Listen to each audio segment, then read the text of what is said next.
So, what if you could actually stop your emotions from running the show?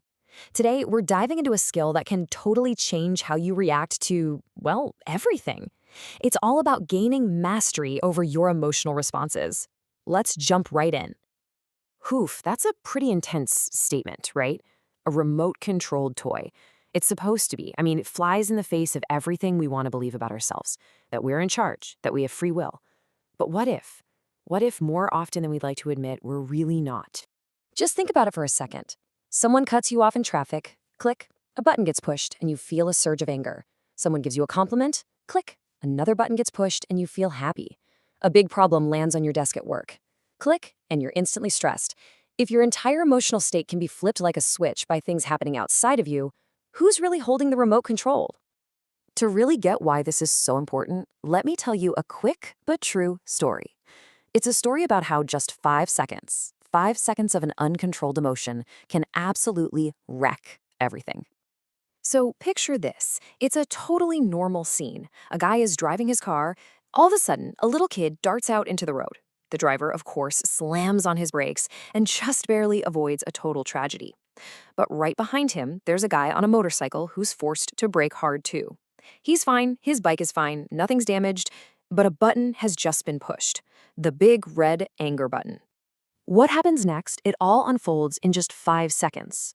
The motorcyclist, his mind is just completely flooded with blind rage. He hops off his bike, confronts the driver, and in that tiny little window where logic just goes out the door, he makes a decision that will change his life forever. And here's the consequence: the gut punch. For an action that took him 5 seconds to commit, that motorcyclist was sentenced to 20 years in prison.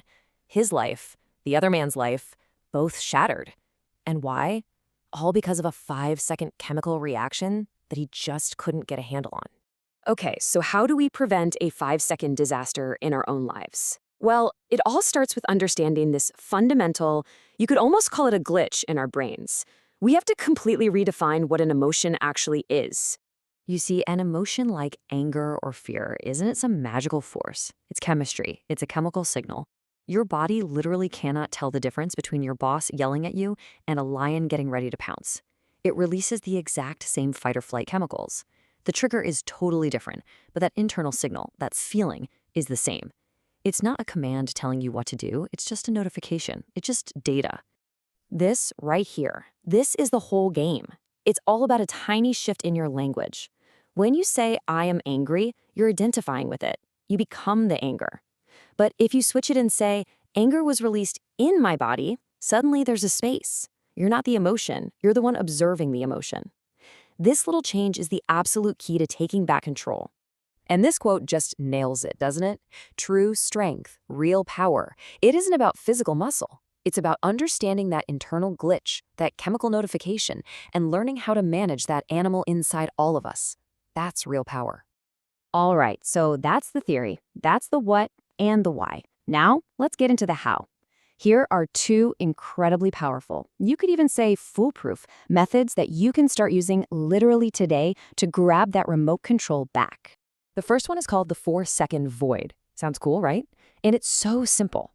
The next time you feel a big emotion bubbling up, anger, fear, whatever, your only job is to do absolutely nothing. Just stop for 4 or 5 seconds. That tiny pause acts like a fire break. It literally gives the logical thinking part of your brain, your prefrontal cortex, a chance to catch up with that initial emotional impulse.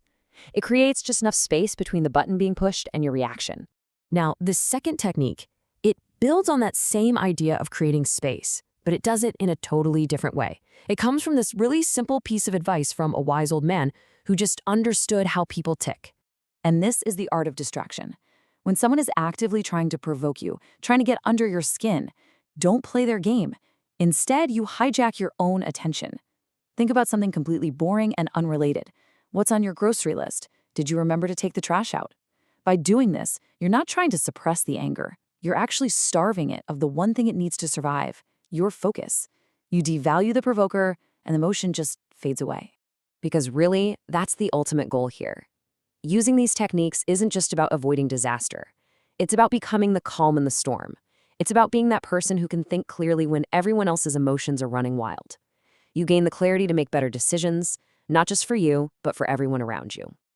So I'm going to leave you with this question. The next time you feel that flash of anger, that surge of fear, or that sting of jealousy, that's your moment. That is your 5-second battleground. The question isn't if it's going to happen, it's what are you going to do when it does.